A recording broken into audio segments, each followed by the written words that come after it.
Okay, Jerry, you're on. Matt, I'll take a look at your stuff. If anybody else has anything to look at, let me know. Number 8. Okay, Eleanor. Hi. So discuss the advantages and disadvantages of close-ended country funds, CECFs, relative to the American Depository Receipts, ADRs, as a means of international diversification. So CECFs can be used to diversify into exotic markets that are otherwise difficult to access, like India or Turkey. And being a portfolio, CECFs also provide instant diversification. ADRs do not provide instant diversification, so investors should form their portfolio themselves because they're just for like one specific company or asset.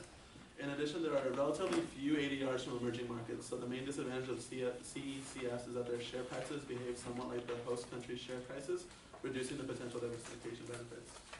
And so why do you think close-ended country funds often trade at a premium or discount? So CECFs trade at a premium or discount because capital markets of the home and host countries are segmented, preventing cross-border arbitrage. If cross-border arbitrage is possible, CECFs should be traded near their net asset values. All right, 10. Why do investors invest a lion's share of their fund in domestic securities? Investors invest heavily in their domestic securities mainly because there are barriers to investing overseas. The barriers may include excessive transaction costs, information costs for foreign securities, legal and institutional restrictions, extra taxes, exchange risk, and political risk associated with overseas investments. And then investors can also disproportionately invest in domestic securities due to the behavioral bias towards like familiarity. And 11. What are the advantages of investing via international mutual funds? The advantages of investing via international mutual funds include 1, save transaction information costs, 2, circumvent legal institutional barriers, and 3, benefit from the expertise of professional fund managers. So 12, how does the advent of the euro affect international diversification strategies? So as the Eurozone has the same monetary and exchange rate policies, the correlations among Eurozone markets are likely to go up. This will reduce diversification benefits. However, to the extent that the adoption of euro strengthens the European economy, investors may benefit from enhanced returns.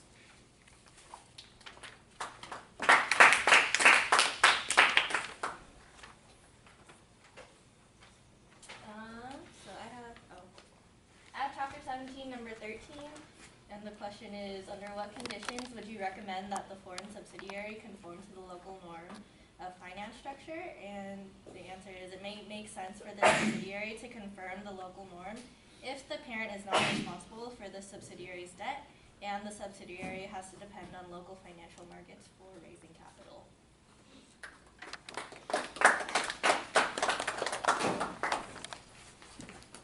So I have chapter 17, number 9, and it has derive and explain the monetary approach to exchange rate determination. And the answer is the monetary approach is associated with the Chicago School of Economics. It is based on 2 tenets, purchasing power parity and the quantity theory of money. Combining these 2 theories allowing for stating, say, that the dollar per pound spot exchange rate as that formula that you see right there, where M denotes the money supply, V the velocity of the money, and Y the national aggregate output. The theory holds that what matters in exchange rate determination are money supply, velocity of monies, and national output.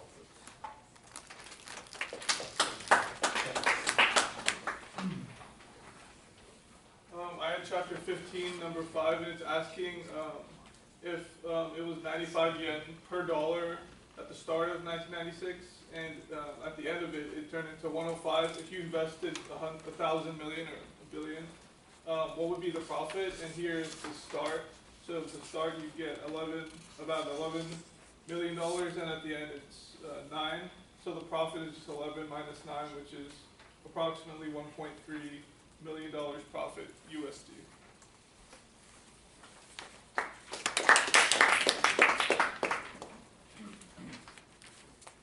So I have chapter 15, number 4. Japan Life Insurance Company invested $10 million in pure discount U.S. bonds in May 1995 when the exchange rate was 80 yen per dollar. The company liquidated the investment 1 year later for $10,650,000. The exchange rate turned out to be 110 yen per dollar at the time of liquidation. What rate of return did Japan Life realize on this investment in yen terms? And Japan Life Insurance Company spent million yen to buy $10 million that was invested in US bonds. The liquidation value of this investment was 1,171,500,000 yen, which is obtained from multiplying 10,065,000 by 110 yen divided by the dollar, and the rate of return in terms of yen is 46.4%.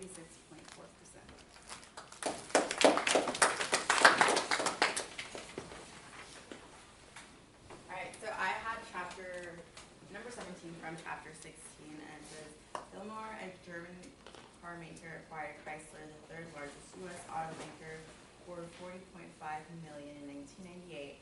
But after years of declining profit and labor problems, Daimler sold off Chrysler to the U.S. private equity firm for $7.4 million in 2007. Studied the Daimler-Chrysler saga and identified the main factors for the failure of this cross-border merger.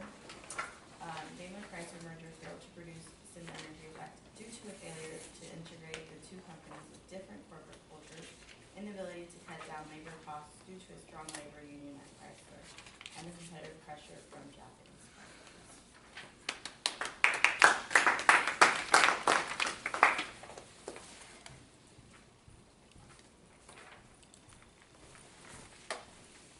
Okay, so I had chapter 15, some of the end of chapter questions, and the first one was, what factors are responsible for the recent surge in international portfolio investment? And the answer is, the recent surge in international portfolio investment reflects the globalization of financial markets. Specifically, many countries have liberalized and deregulated their capital and foreign markets in recent years. In addition, commercial and investment banks have facilitated international investments by introducing such products as American depository receipts and country funds.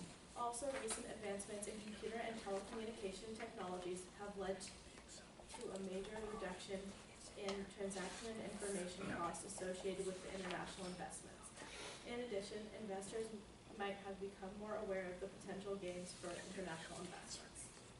And the next one is, security returns are found to be less correlated across countries than within a country. Why can this be? Security returns are less correlated probably because the countries are different from each other in terms of industry structure, resource endowments, macroeconomic policies, and have non-synchronous business cycles.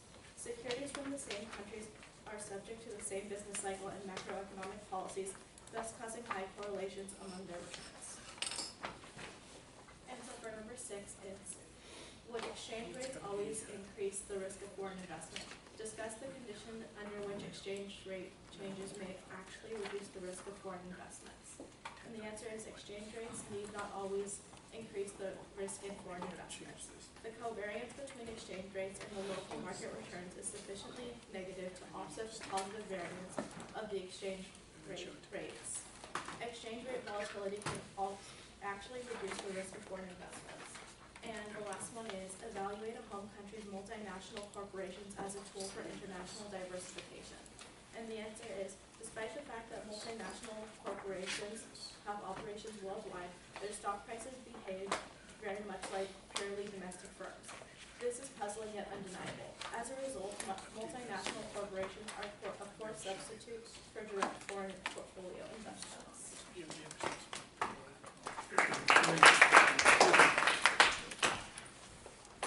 I had chapter 14, number 3. Company A is a AAA rated firm desiring to issue 5-year FRNs, which are floating rate notes. It finds that it can issue floating rate notes at a 6-month LIBOR rate plus 0.125%, or at a 3-month LIBOR rate plus 0.125%. Given its asset structure, 3-month LIBOR is the preferred index. Company B is an A-rated firm that also desires to issue 5-year floating rate notes. It can issue at a 6-month at 1%, or at a 3-month at 0.625%. And given its asset structure and that it's the 6-month is the preferred, assume a principal of $15 million and then determine the floating rate swap where the swap bank receives 0.125% and the two counterparties share the remaining savings equally. So to determine that, you would take the 6-month LIBOR and then you would add 1% and then you subtract the 6-month LIBOR of company A, adding the 0.125%, which equals 0.875%, and then you would take company B which is you take their 3-month LIBOR plus the 0.625%, you subtract the 3-month LIBOR plus 1.25%, and you would get 0.5%. And that's the floating rate swap.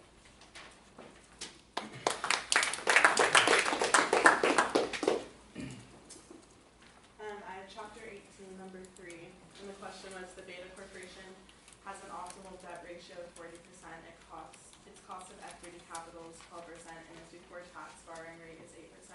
So given a marginal tax rate of 35%, what is the weighted average cost of capital? So you would just put it into this equation, and the answer is 9.28%. And how did you get the cost of the equity? It was given. How would you calculate the cost of the equity? What equation would you use?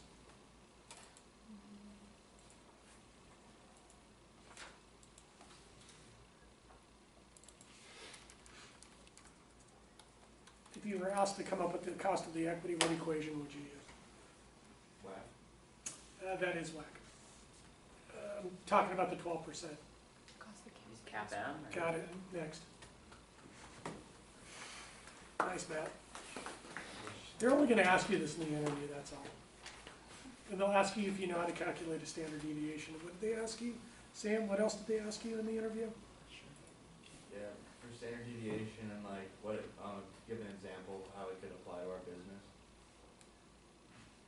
Thank you. So I had chapter 15, numbers 3 and 4. So number 3 was explain the concept of world beta security, or explain the concept of the world beta of a security. So the answer, the world beta measures the sensitivity of returns to security to returns to the world market portfolio. It is a measure of the systematic risk of the security in a global setting. So statistically, the world beta can be defined as this equation here, covariance RI/RM over variance RM, where RI and RM are returns to the nth security and the world market portfolio, respectively.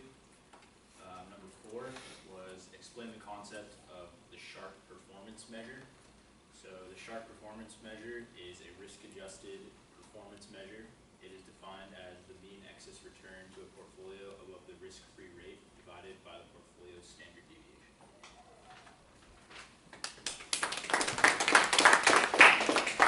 And if you were benchmarking your global portfolio against the S&P 500, what would you think the beta would be? What was the question? Okay, if you were benchmarking your global portfolio against the S&P 500, excuse me, am I interrupting you guys? Oh, let me ask you the question then. No. If you were benchmarking your global portfolio against the S&P 500, what do you think the beta would be? I don't know. Okay, that's, at least you're honest. What do you think the beta would be? What? 1. What? Below 1. Got it. Why would it be greater than 1? I don't know, I just thought there'd be more More risk. Yeah. Now, most of the betas that I've seen, if you look at your country funds, from your iShare portfolios, if you look at the betas, 9 times out of 10 they're going to be significantly below 1, so probably 0.6. And then some of the weighted betas that we calculated last semester, some of the funds actually had negative betas, and on a weighted beta basis, we were getting almost 0 to negative betas in some perverse cases. Thank you. You guys might want to write some notes down on betas and stuff like that. CAPM, you might want to know that stuff. The table provides the correlations among Telmex, Mexican telecom company, the Mexico stock market index, and the world market index, together with the standard deviations of returns and their expected returns, and the risk-free rate is 5%. So the questions were, compute the domestic country beta of Telmex as well as its world beta. What do the betas measure? Suppose the Mexican stock market is segmented from the rest of the world. Using the CAPM paradigm, estimate the equity cost of capital of Telmex. And then suppose now that Telmex has made its shares tradable internationally via cross-listing on the New York Stock Exchange. Again, use the CAPM paradigm, estimate Telmex's cost of capital, and discuss the possible effects of international pricing of Telmex shares on the share prices and the firm's investment decisions.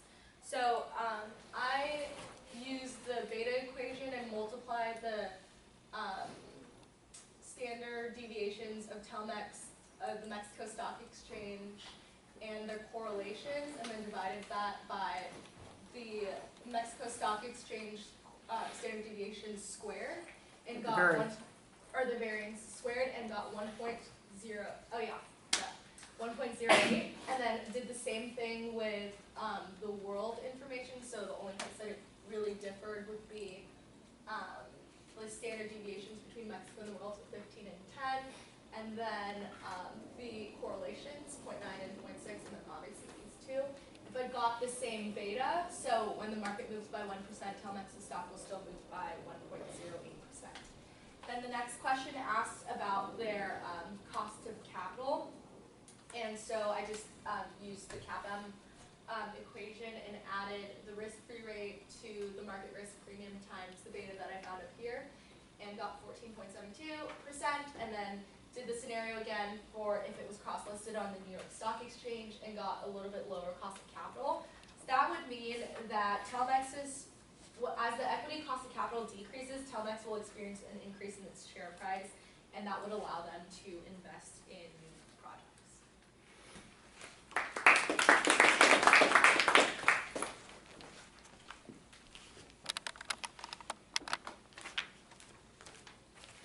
Alright, I'm going before Jacob because I found out that our problems were exactly the same somehow, even though they're different numbers.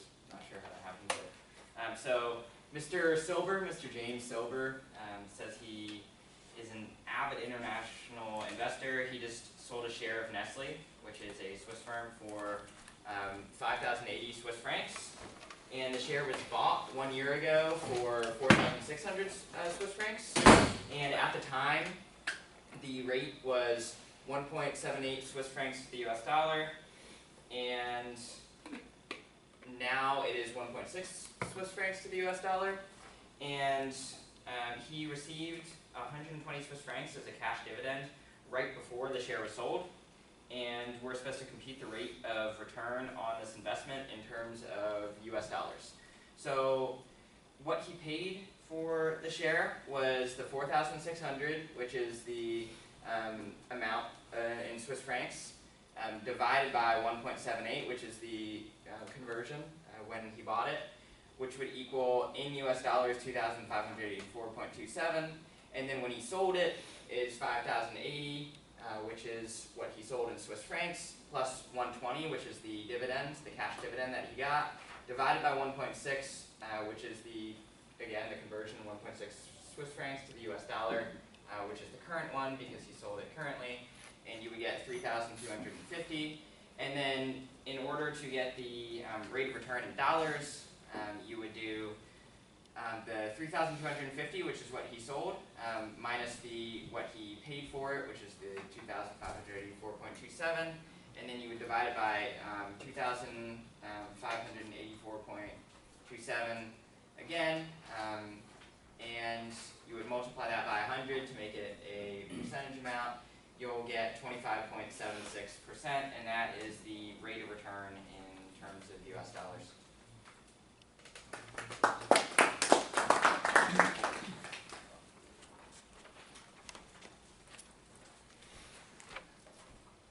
Alright, so continuing with our good friend Mr. Silver. So supposing that he sold for the 4,600, which is a principal investment, at a forward exchange rate of 1.62 Swiss francs per dollar. How would this affect his rate of return on his Swiss stock investment? And in hindsight, should he have sold the Swiss franc amount forward or not? And then why or why not? So we use our equation to find the profit for the Swiss franc forward amount, which is 4,600 times 1 over 1.62 minus 1 over 1.60, which gives us negative 35.42. And so then we plug this into the equation we used over there. 3,250 minus the 2,584.27, then minus that Hold on a second. 35. When you guys leave the room, could you make sure you don't slam the door? Okay. Sorry, Jacob.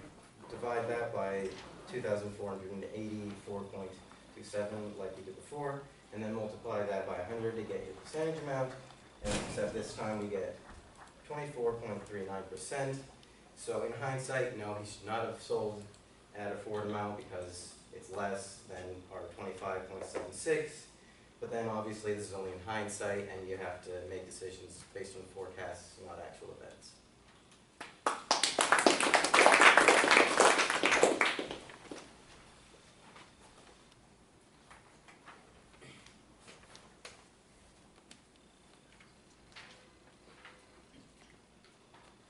Okay, so I had number 1 in chapter 15, and the problem illustrates that you've invested 10,000 euros to buy Microsoft shares at $120 per share with the exchange rate of $1.15 per euro. You then sold the stock for $135 per share and converted to $1.06 per euro. So it asks you to determine profit in euros, compute the rate of return, and then answer how much return is due to exchange rate movements. So using this equation here, you plug in the two prices per share, the 135 and the 120, and then the exchange rates, the 106 per euro and 115 per euro, and you get these numbers. You add them together to get 0.210, and by multiplying that times the initial amount you invested, 10,000, you get an approximate 2,100 euros of profit. From the 0.21 that you got by adding these two together, you can multiply that times 100 to get a 21% return. And from the exchange rate equation that we did here, you get 0.085, which you then turn into percentage, and you understand that you have 8.5% due to exchange rate movement.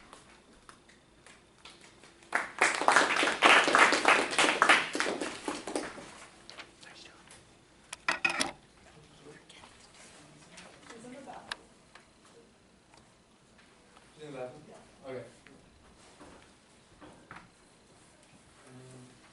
At chapter 18, 2 questions.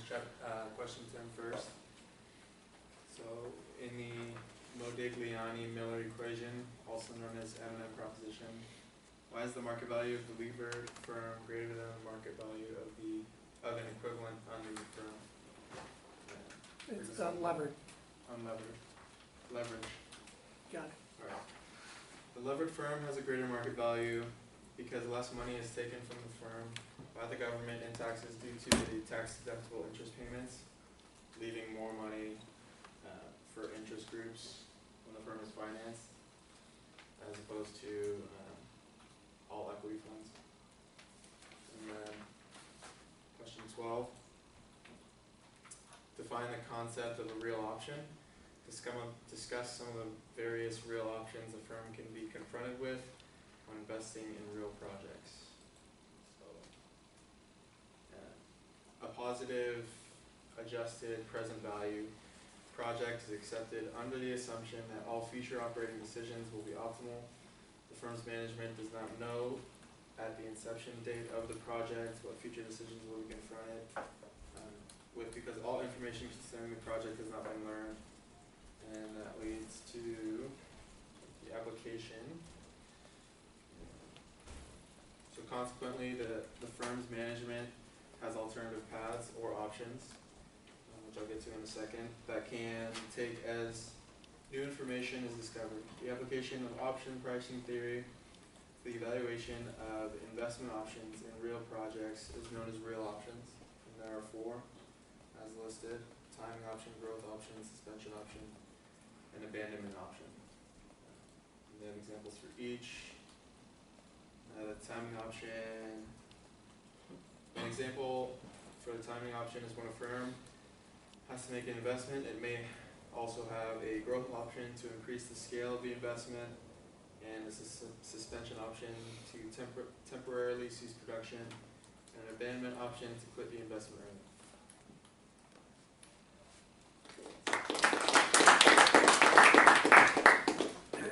Can anybody tell me what 2 methodologies you could use to calculate a real call option? Anybody remember? what the two methods are that you could use to calculate a real call option value. Okay, can you give me 3 factors that would drive real call option values? Do you remember?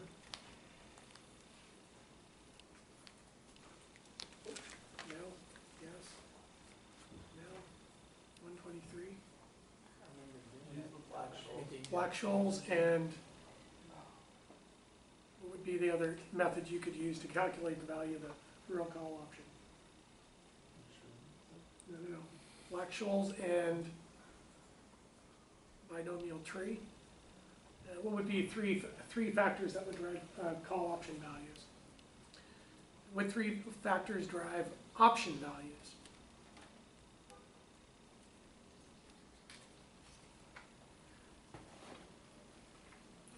What option is more valuable? One with 3 years life or 2 years life? Excuse me. When you leave the room, can you make sure you don't slam the door? Sorry. That's okay. Which option has more value? The 3-year option or the 2-year option? What? The 3 or the 2? Which one has more time value? The 3-year option or the 2-year option? 2. Which one has more time value? The 3-year option or the 2-year? 3-year. If the pricing, if the price volatility is higher, you have 2 options.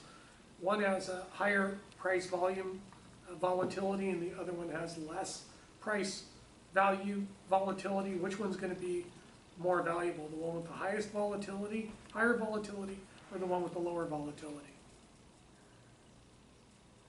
Which one's more valuable? More volatility or less volatility? More. Which one? More.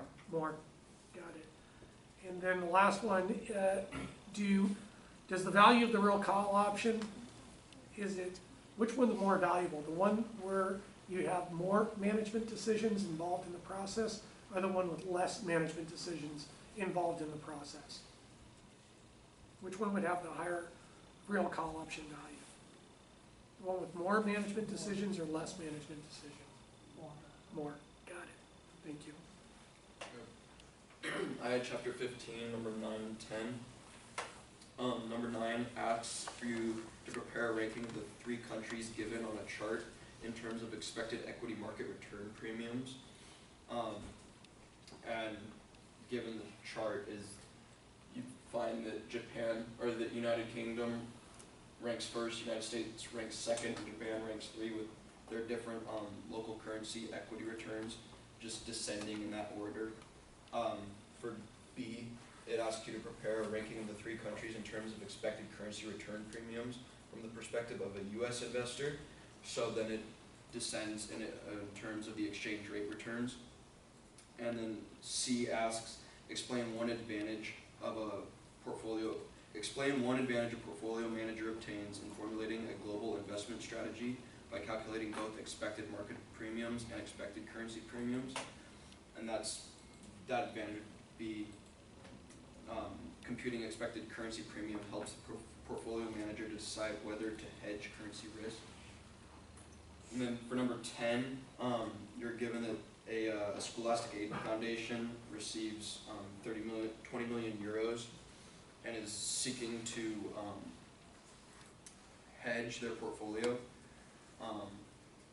You're given the bonds portfolio's current allocation and the relevant country performance data. Number A asks you to calculate the expected total annual return, euro-based, of the current bond portfolio if the manager decides to leave the currency risk unhedged, excuse me. And so you're given, you use this formula right here, which is just your allocation times the cash return plus the excess bond return at 5 years. And once you input all the data for first Greece and then the second, third, fourth, and fifth country in the portfolio, it comes out to 1.68%.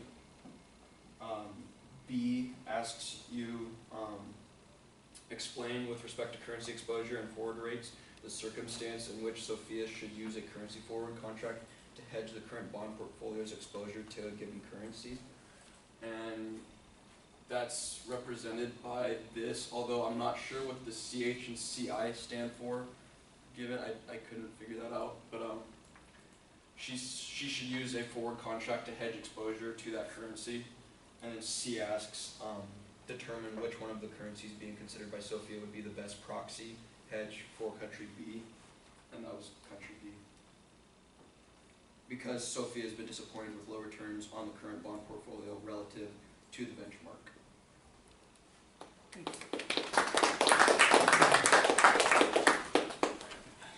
I had chapter 15, questions 10 through 12.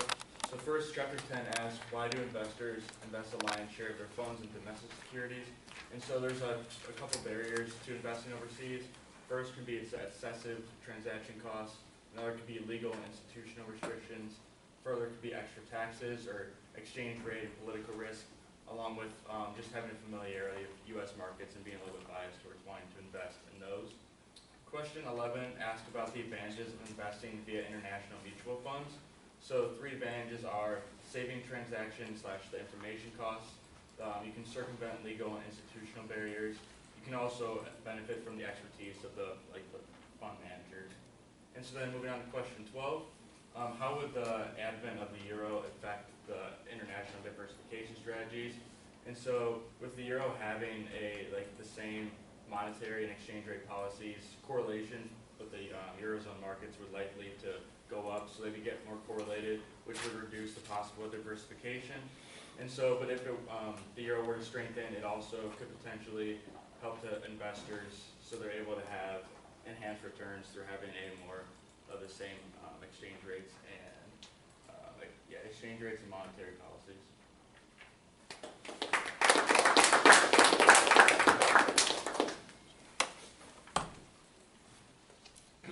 Okay, so my question asks, what is a structured investment vehicle, and then what effect did it have on the credit crunch? So a structured investment vehicle, SVI, is a virtual bank and is often operated by a commercial bank or an investment bank. It typically raises short-term funds to finance long-term mortgage-backed securities. And it is highly affected by the yield curves, so they're highly correlated. And then they predominantly are used in invested in only high-grade, rated MBS or mortgage-backed securities. And then so when the Fed used it to cool the economy, they increased the target rate, the Fed fund target rate, and then that in turn increased mortgage rates, and then home prices in turn stopped increasing. And then so borrowers found it difficult to make mortgage payments, and basically they weren't diversified enough in turn, so they couldn't make their payments on they couldn't make the payments, and then so their liquidity just dried up, and then there was no that created the credit crunch. So that's basically it. That's the major points.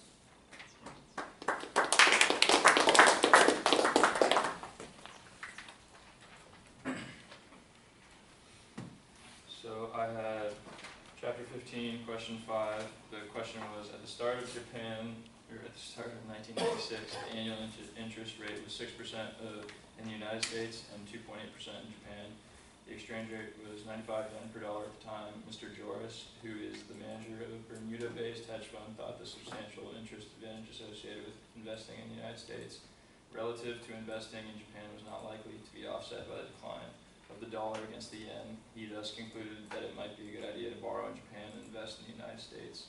At the start of 1996, in fact, he borrowed, it was 1 billion yen for 1 year and invested in the United States. At the end of 1996, the exchange rate became 105 yen per dollar. How much profit did he make in dollar terms? So first you find the maturity in US dollars, so you take the 1 billion. It's yen actually revolver- trillion. Trillion? Yeah, there's 3, 6, 9 zeros, right? So million, billion, and then that one is a trillion. Isn't it? That's zero, that's Billion, thousands, that's billion. billions, that's billion. 1,000 billion? No, that's 1,000 million. No, that's, Yeah, that's. oh, I get it, nine okay, I thought it was a zeros. column. Okay, got It's it, like. got it. So you take the 1 billion yen and divide it by 95, because it's 95 yen to $1, and then you multiply it by 1.06 because there's a 6% rate in the United States. So you have $11,157,895 in US dollars, and then to pay off the loan in US dollars, you take the 1 billion yen, you multiply it by the Japanese interest rate, which is 2.8%, and then the exchange rate, you multiply it by 105, because it's 105 yen to US dollars, so you get about $9 million, and then you take the difference of the two, which is a little over $1 million, and that's your profit. And this is an example of uncovered interest arbitrage.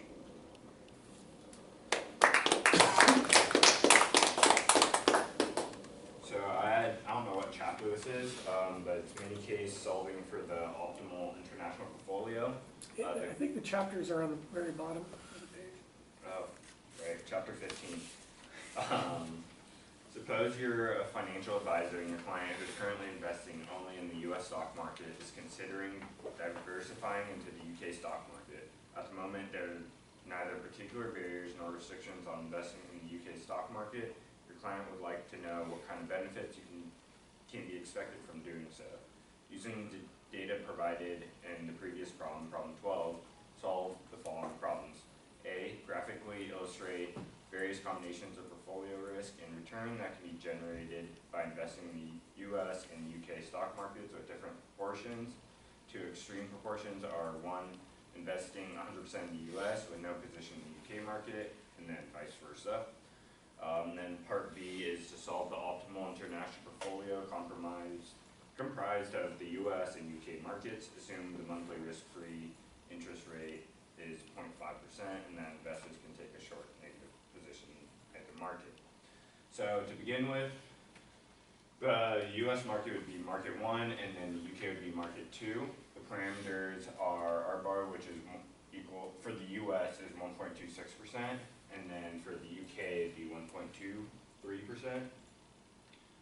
And then the standard deviation for the US would be 4.43, and then the standard deviation for the UK would be 5.55. Risk-free rate, as I said earlier, is 0.5%. And then from the previous problem, the standard deviation calculated in problem 12 would be 14.26, and then standard deviation squared of the US would be 19.62, and then the standard deviation of the UK squared would be 30.8. The variance. Yes, sorry. That's okay.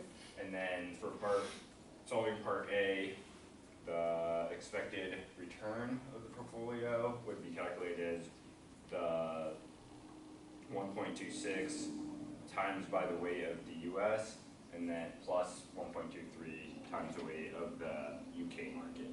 And then for the variance, you would take the 19.62, which is the squared number, times by the squared weight of the US, plus the 30.8 times the weight of the UK squared, plus 2 times the calculated number from the previous problem times both the weights. And then these are a layout of the possible portfolio weights, each calculation starting from this extreme 100% in US, 0 in UK, and then balancing it out by 0.25 each one. You can kind of see the expected return and the variance. And then you ultimately find, which is the answer to part B, the optimal weight, which is 0.79 in the US and then 0.21 in the UK.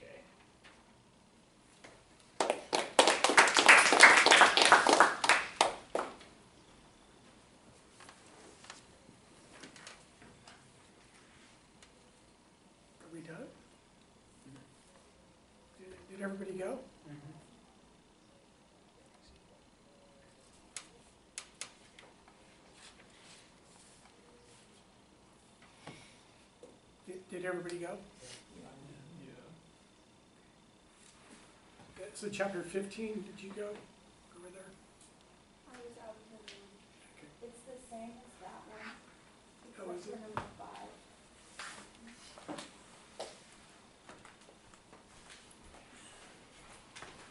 So for 5, it asks to explain how exchange rate fluctuations affect the return from a foreign market measured in dollar terms.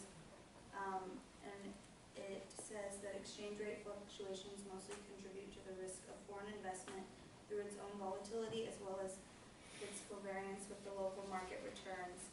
The covariance can be positive or negative, implying the exchange rate changes may add to exchange risk or offset it. Exchange risk is found to be much more significant in bond investments